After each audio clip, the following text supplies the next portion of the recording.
Well, good afternoon, everyone. Welcome back to Story Time. For those of you who really don't enjoy reading yourself, or those who maybe you have poor eyesight, just reading can be a struggle. It's nice sometimes just to listen to a story. So today, I'm going to continue my story with you. It's Tale of Two Thieves, Death in a Lonely Field. We are in chapter 4, so if you're just starting off here today, you're going to have to go back and check out the earlier chapters, which are also on YouTube. But let's start with chapter 4, Calm Before the Storm. The next couple weeks were fairly uneventful, going by quickly even though we were impatiently waiting. This was the time period I had to simply wait for my associate to find a buyer for the stuff, and then to give me my money. I had taken all of the acquired goods back to the city where I lived, over an hour from the city where the robbery was done.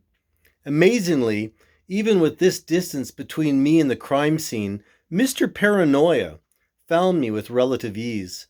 I was keeping thousands of dollars of stolen goods and illegal substances at my house.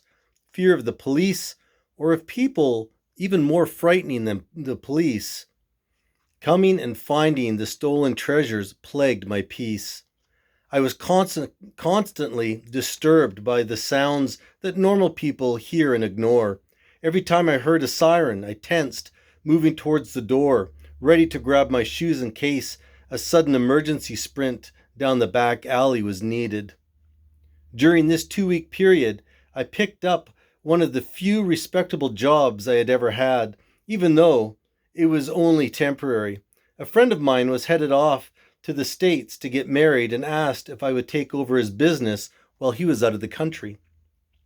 He worked as a massage therapist for 3 chiropractors and needed someone to fill in for him. I was in school to become a massage therapist, but had not yet finished the course. My friend overlooked this technicality because he felt I was capable, and he knew that it was only going to be replacing him for a short period of time.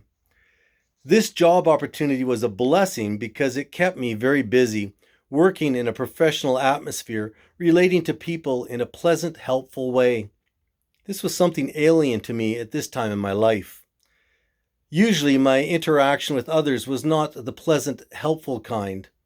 Instead, it included violence, thievery, and many other antisocial behaviors, which I usually tried to keep hidden.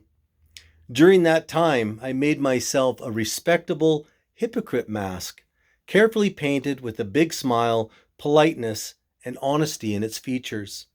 I put on the mask every morning to go to work with normal, hardworking people, and removed it at the end of the day to engage in my criminal lifestyle. What would these nice people have thought of me if for just a split second my mask had slipped off before them? Would they have let me put my hands of healing on them had they known I used those same hands to inflict violence and pain upon others? Not a chance. They would have run from my friend's business, never to darken its doors again.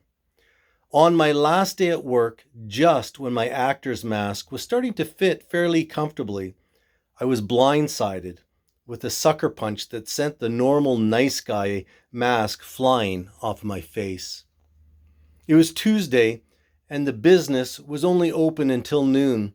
I headed home wondering what I should do for the rest of the day, not knowing that someone else had already made these plans for me. Entering the house, I looked around to see if anyone had been snooping around. Nope. Everything looked the same. Everything was right where it was supposed to be. Then I noticed that the light on my answer machine was flashing, telling me that I had one message. As the words of the message hit my ears, it had the effect of an aluminum baseball bat striking my head. I felt totally and utterly stunned. I told myself it had to be a joke, even though that small voice inside of me insisted that it wasn't. I replayed the message over and over, listening to the sound of my world beginning to unravel and fall apart. And that is it for chapter 4. Thank you for listening and sharing with me my story. Until we meet again, take care from Storytime.